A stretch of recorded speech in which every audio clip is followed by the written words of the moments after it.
Eu queria falar algo nessa noite com você. O tema que já vem sendo ministrado aqui nessa igreja tão poderosa e tão abençoada.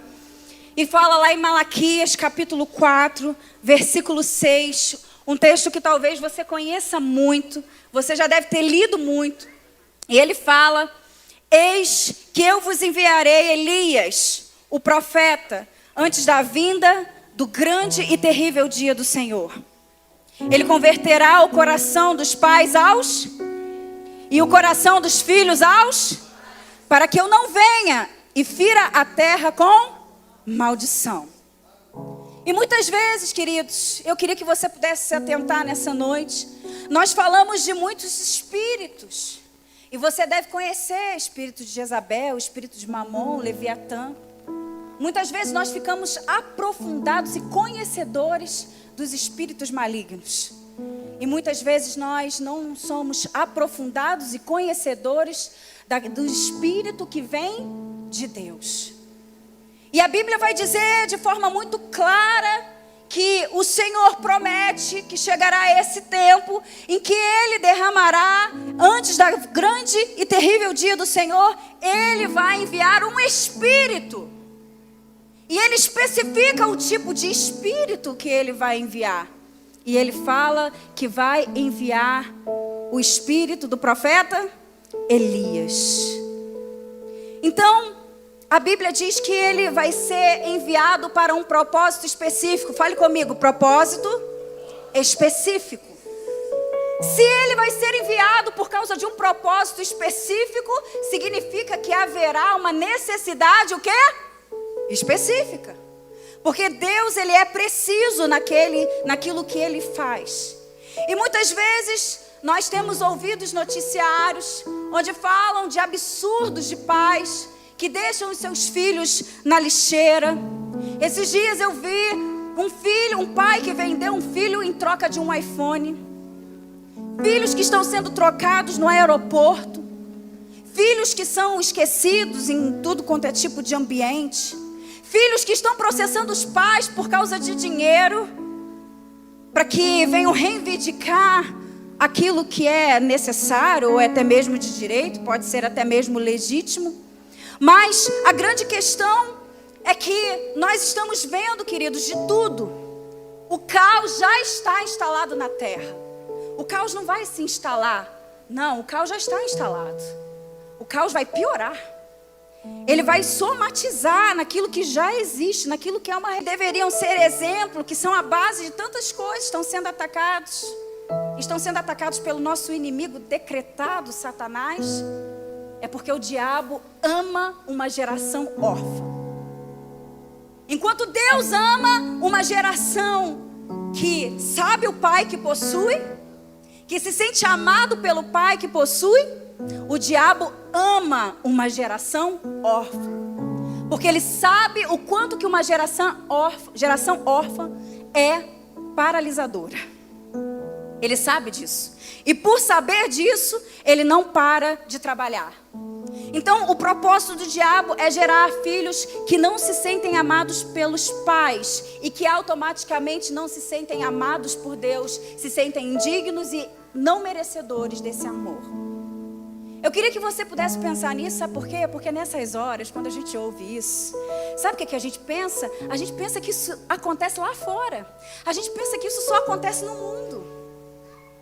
Mas não, isso também acontece dentro da igreja. Isso também acontece dentro da casa de Deus Pai. E por que isso acontece? Porque o pai que não conseguiu na terra dar exemplo, ser exemplo, ele não consegue gerar no filho o sentimento de amor. Então agora quando ele vai se relacionar com Deus, ele agora não consegue sentir esse reflexo dentro dele. Isso aí vocês já estão sabendo de cor salteado dentro desse mês de agosto que tem sido trabalhado isso.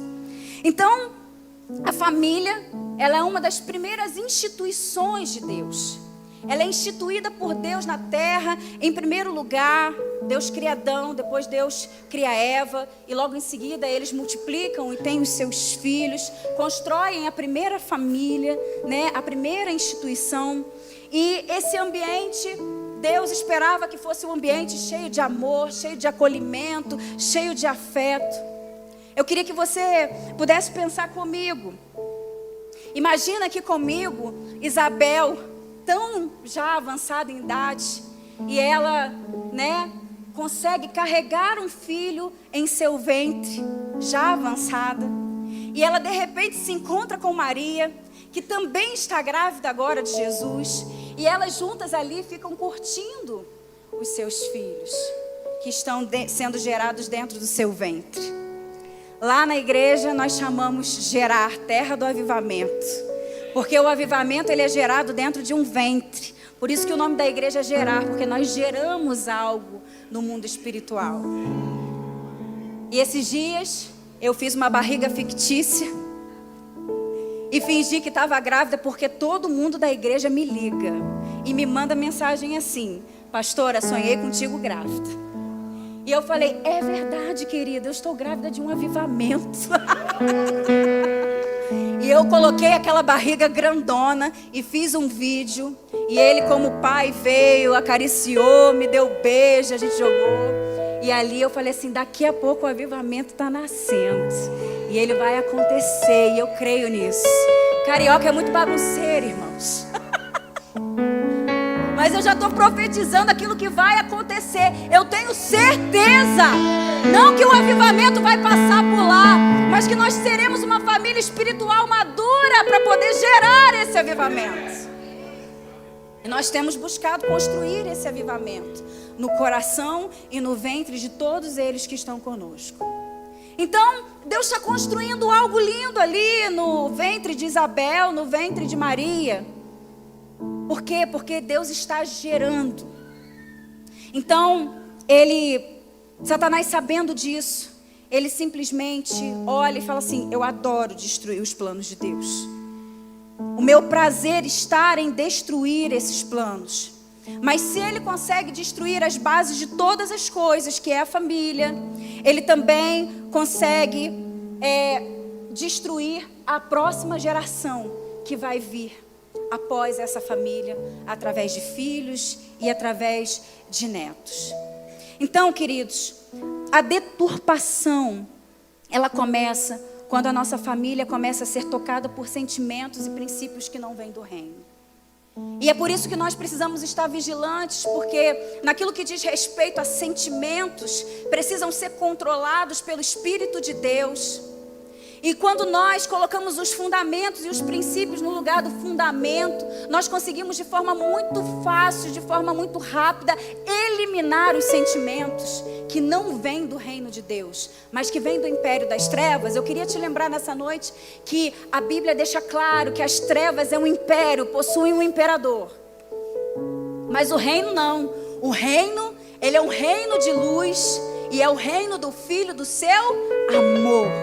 E no reino do Filho do seu amor existe um Pai. Não existe um imperador.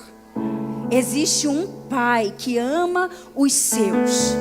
Então, as famílias, elas são tomadas por sentimentos, onde os fundamentos e os princípios da palavra não são ensinados, não são corrigidos, não são exortados. Então, elas crescem deficientes espiritualmente. E crescendo deficiente espiritualmente, isso certamente é levado para a sociedade, e isso muitas vezes é gerado dentro da família espiritual. A família espiritual, que é a sua família espiritual, que é a minha família espiritual, que é a igreja de Jesus na terra. Quando nós crescemos deficiente, agora Jesus precisa vir para poder consertar. Fale comigo, consertar. Aquilo que está errado, ele vem e ele começa a consertar aquilo que precisa ser consertado. Por isso que o interesse do inimigo é destruir a família. E isso não pode ser levado de qualquer forma, não pode ser encarado de qualquer forma, porque é o bem mais precioso que Deus deixou para mim e para você na terra. Nós, sabendo disso, Deus sabendo disso, ele deixa claro que chegaria um dia que não teria jeito. Deus sabia que esse dia ia chegar. Então ele fala e escreve na sua palavra. E deixa claro que esse dia aconteceria. Ele fala: olha, eu vou precisar enviar um espírito para a terra. Eu vou precisar enviar um espírito específico para poder trazer união e para poder unificar o coração dos pais e dos filhos aos pais. Deus sabia disso. Então a Bíblia diz nesse versículo de Malaquias 4:6 que ele enviaria o espírito do profeta Elias, porque Elias é a maior referência que nós temos de pai espiritual, de paternidade espiritual. Deixa eu te falar uma coisa que Deus me revelou esses dias. Sabe por que nós temos dificuldade de chegar até... Sabe por que nós temos facilidade de chegar até o nosso pai da terra e chamar ele de pai? Porque para nós é um ambiente normal. E muitas vezes nós olhamos para o erro dos nossos pais e falamos assim: poxa, eu não posso seguir meu pai nisso e naquilo. Em vez de olhar para aquilo que ele acertou, nós olhamos para aquilo que ele erra. E muitas vezes julgamos dentro do nosso próprio entendimento que ele não é apto para nos ensinar de algo. E essa ferida aberta fica no nosso coração. E muitas vezes quando nós chegamos diante do nosso pai espiritual, nós temos dificuldade de olhar e chamar ele assim: oi, meu pai. Você sabia que o diabo ele coloca um sentimento de vergonha em nós? Para que quando a gente chegue diante do nosso pai espiritual, a gente tenha vergonha de chamar ele de pai? Porque rapidamente o nosso raciocínio vai querer pegar a gente. E vai falar assim: não, ele não é o seu pai. Seu pai é o seu pai terreno. Não, o pai da terra é. Ele é autoridade moral, civil sobre a minha vida. Ele é autoridade de amor na minha vida. Ele é o meu genitor, é verdade. Mas quando Deus estabelece a igreja na terra, a continuidade do seu amor, a continuidade da família espiritual, quem considera a igreja uma família espiritual? Amém? A igreja tem um pai soberano que se chama Deus, é o nosso Pai Celeste. Mas ele tem um anjo da igreja e ele tem aquele que ele coloca como pai espiritual. Por muitas vezes, irmãos, eu tive vergonha de chamar os meus bispos de pai e de mãe. E eu questionei Deus por que eu tinha vergonha disso. E sabe o que Deus me falou? Ele virou e falou assim: porque essa palavra vai de encontro à orfandade que existe dentro de você. Confessar que eu tenho um pai e uma mãe espiritual desconstrói a orfandade que existe dentro de nós. Por isso que é mais fácil para a gente continuar do jeito que a gente está. E a gente falar assim: minha bispa, que eu amo tanto, ô doce de coco, meu doce de coco, porque ela é um doce de coco. Meu bispo, quanto amor, quanta doçura no falar. É muito mais fácil. Mas você pode observar que se você chegar perto deles e tentar falar assim: meu pai e minha mãe espiritual, vai nascer um negócio aqui, ó. Eu falo lá no Rio, vai vir uma grunha. Um negócio que vai tentar te constranger e vai tentar tapar os seus lábios para que você não consiga falar isso. Porque é curativo chamar mãe de mãe e pai de pai. É curativo ter relacionamento com eles. Então, à medida com que nós crescemos espiritualmente, nós vamos conseguindo compreender isso.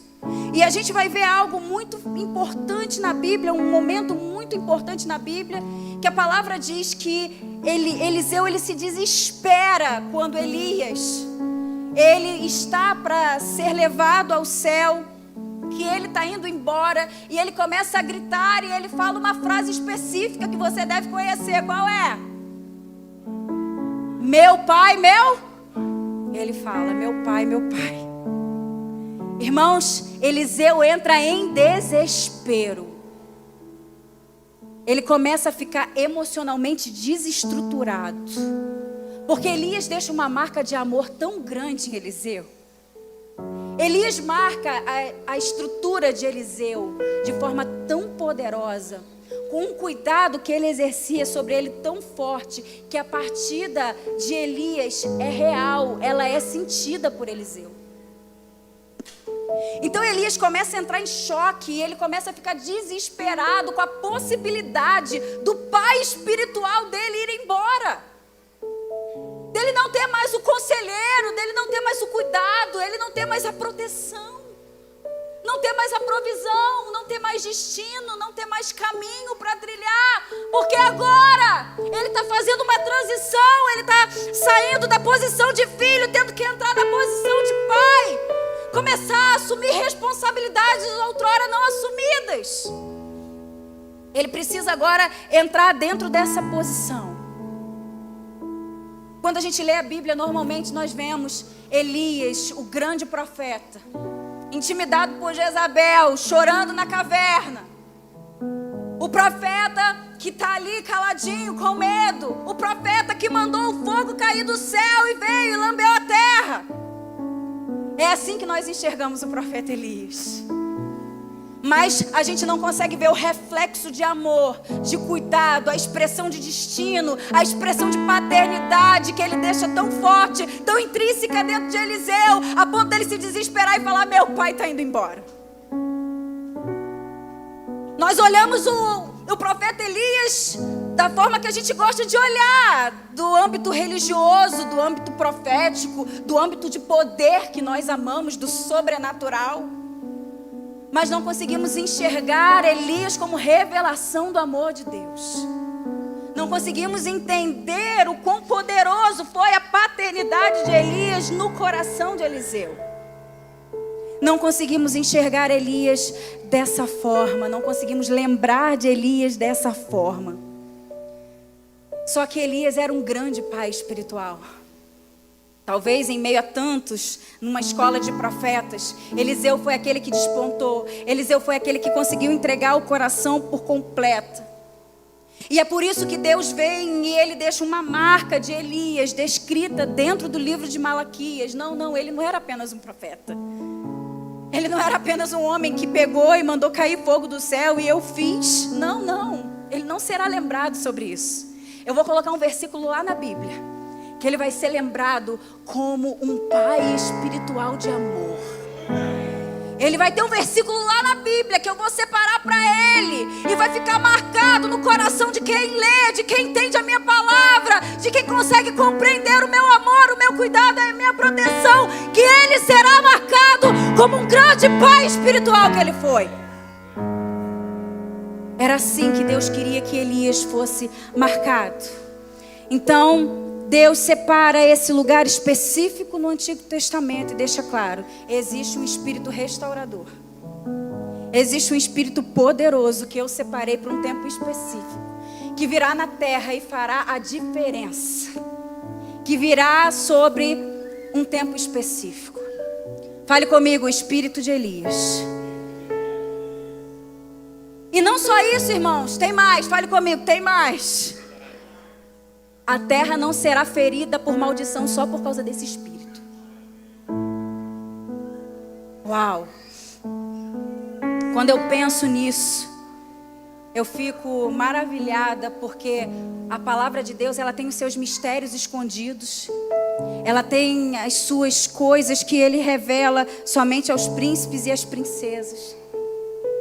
E hoje, lendo a palavra pela manhã, eu falei assim: Senhor, esse espírito, ele é poderoso. O espírito de Elias é poderoso. Fala assim comigo: Senhor, me dê a unção de Elias. A gente precisa aprender a falar isso para Deus. Senhor, me ensina a ser pai como Elias foi. Me ensina, Senhor Deus, a ser um pai como Elias foi para Eliseu. Me ensina a exercer o que ele exerceu sobre ele. Me ensina. E eu quero perguntar uma coisa aqui para você nessa noite. Quantos aqui foram pais novos? Levanta sua mão. Alguns foram pais novos. Deixa eu te fazer uma pergunta. Quando você foi pai e quando você foi mãe, quem foi mãe nova aqui? Mãe nova. Amém, eu também fui. 18 anos. Quando Deus ele deu a oportunidade de eu e você sermos mães e pais, antes de você ser mãe e pai, eu tenho certeza que você dormia até meio-dia. Ou até 10 horas. Talvez 9. Sim ou não? Você dormia até tarde? Você tinha um sono de pedra. Quem é que tinha um sono de pedra aqui antes de ter filho? Né? Eu tinha um sono de pedra, irmãos. Hoje uma pena cai e eu escuto. É assim. Quando você, antes de você ter filho, você tinha liberdade de horário, sim ou não? Distribuir o seu horário do jeito que você queria. Né? A vida de solteiro, né? A vida sem filhos tem as suas características, não é verdade? Mas Deus te deu a dádiva de ser pai e de ser mãe. Né? É um dom de Deus, amém? Ser pai e ser mãe. Pois bem, seu sono nunca mais foi o mesmo. Sua rotina nunca mais foi a mesma. Seu dia a dia nunca mais foi o mesmo. Suas responsabilidades nunca mais foram os mesmos. Sabe por que eu estou te falando isso nessa noite? Porque talvez você tenha sido pai na terra, mas ainda não se tornou pai espiritual. E Deus quer você com a mesma responsabilidade que Ele te deu um dia, em que você era simplesmente solteiro, sem responsabilidades, e agora você se tornou pai na terra, você adquiriu responsabilidades, agora você tem horário para tudo, você tem que ser mais controlado com dinheiro, o seu mundo mudou, a sua forma de mudar mudou, as suas decisões mudaram, as consequências dela também mudaram, porque você agora tem uma responsabilidade maior. Mas eu não quero falar apenas com aqueles que se tornaram pais e mães naturais. Eu quero falar com você que precisa ser despertado nessa noite a transicionar no mundo espiritual e sair da condição de filho e entrar na condição de pai. Existem pessoas que estão aqui nessa noite que Deus está pedindo para eu te dizer assim: olha, enquanto você não tinha filho espiritual, você chegava só na hora do culto, você chegava, cultuava a Deus e ia embora, entregava o seu dízimo, a sua oferta, abençoava a cantina e ia embora. Mas agora não, agora eu estou te chamando para ser pai. A responsabilidade é outra, a maturidade é outra. E Deus está chamando homens e mulheres aqui, dizendo: eu já te fiz pai na terra, agora eu quero te fazer pai no espírito. Eu quero começar a gerar novos pais no mundo espiritual. Sabe por quê? Porque Deus quer entregar uma nova responsabilidade que vem junto com uma nova autoridade sobre a sua vida. Deus faz isso com Eliseu. Eliseu servia, Eliseu fazia tudo, Eliseu entregava tudo na mão de Elias. E Elias cuidava dos profetas, escola dos profetas, tocava, confrontava, fazia, acontecia. Mas agora Deus começou a falar assim: agora, Eliseu, eu te escolhi. Mas eu te escolhi agora para esse tempo, para te transicionar. E é o que vai acontecer com alguns aqui nessa noite. Deus vai começar a te transicionar. Deus vai começar a pegar algumas expectativas suas, destruir essas expectativas e começar a te falar: olha, você precisa mudar de nível, você precisa aprender outro nível de responsabilidade. Só aqueles que querem se tornar pais espirituais, fiquem de pé em nome de Jesus. Só aqueles que querem ser arcos e flechas na mão do Senhor. Só aqueles que querem viver um novo nível no mundo espiritual, possa em nome de Jesus se levantar. Você amadureceu quando você se tornou pai na terra. Agora é hora de amadurecer como pai no espírito. De repente você está aqui nessa noite, você está falando assim: Senhor, eu oro tanto para que eu cresça espiritualmente. E de repente você ainda não conseguiu alcançar o nível espiritual que você gostaria. Você olha para um lado, a grama do vizinho é mais verde do que a tua. Você olha para o outro, a grama dele também está mais verde. Você fala assim, mas eu não estou crescendo. Não está acontecendo comigo. Sabe por que não está acontecendo com você? Porque você precisa se tornar pai para amadurecer. Lembra que a vida, na vida, aqui na terra, naquilo que diz respeito às coisas naturais, você precisou se tornar pai para amadurecer e assumir responsabilidades que você achava que não estava pronto, mas Deus te mostrou, você estava pronto. E aqueles que não estavam, não tem problema, eu te preparei. Eu te ensinei a cuidar de um filho, eu te ensinei a cuidar de uma filha, eu te ensinei a matricular na escola, eu te ensinei a fazer o dever, eu te ensinei a acordar de madrugada para poder cuidar dele. E agora, pastora? Agora você se torna pai no mundo espiritual. Você se torna pai no espírito. E se tornando pai no espírito agora, você precisa assumir a responsabilidade de cuidar de alguém a nível espiritual. É o espírito de Elias querendo te transicionar nessa noite. É o espírito de Elias querendo transicionar a Igreja Batista Vivar. Deus te chama nessa noite. Ele pede para eu te dizer: comece a utilizar da unção de Elias sobre a sua vida. Comece a utilizar do espírito de Elias que eu envio para a terra para poder fazer a diferença no teu entendimento. Comece a gerar uma geração no seu ventre. Começa a gerar filhos e filhas espirituais que vão nascer a partir de você, que serão construídos por você, que serão ensinados por você. E você vai ensinar a eles que Deus não é carrasco, que Deus é Pai. E você vai começar a fazer a diferença na vida dessas noites, dessas pessoas. Diga assim comigo: Senhor Jesus, nessa noite eu recebo a unção de Elias, a unção de paternidade que já está liberado sobre a minha vida.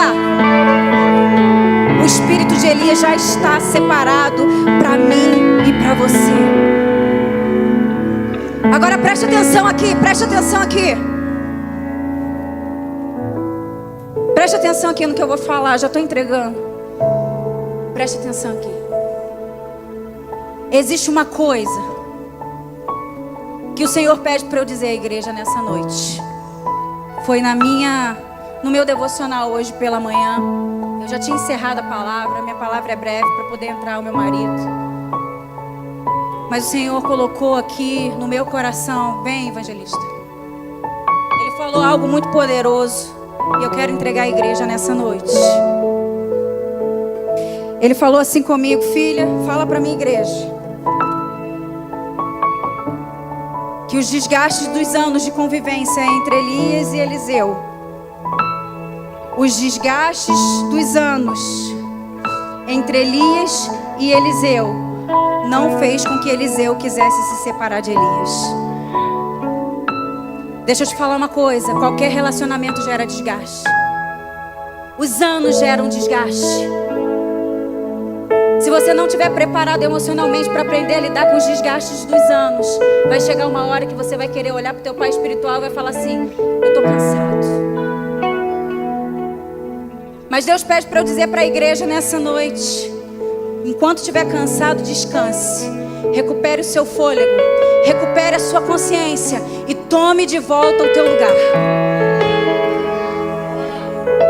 Porque os desgastes dos anos não fizeram com que Eliseu quisesse abandonar Elias. Pelo contrário, ele vê Elias sendo levado aos céus e o sentimento é de perda, o sentimento é de saudade, o sentimento é: eu não estou acreditando no que eu estou vendo. O sentimento é: eu não estou acreditando no que está acontecendo. Eliseu sofre com a partida de Elias. Ele sofre. Então fala para o seu irmão que está aí do seu lado: cuidado com o desgaste. Aprenda a enfrentar o desgaste. Sabe por quê? Porque ele pode tentar te tirar da paternidade espiritual que Deus preparou para você. E é o que acontece nesse tempo de hoje, é o que acontece no mundo de hoje, é o que acontece na geração de hoje. Sabe o que acontece? Satanás ativa um gatilho na minha mente, na sua mente, dizendo: são muitos anos juntos. Dizendo: você serve ao mesmo lugar há muito tempo. Você serve com as mesmas pessoas há muito tempo. E quando Satanás, ele ativa esse gatilho no coração daqueles que estão na presença, no coração daqueles que estão dentro de uma família espiritual, e ele consegue convencer aquela pessoa por causa do nível de orfandade que ela carrega. Então agora o espírito de paternidade não pode entrar, vir e selar com cura.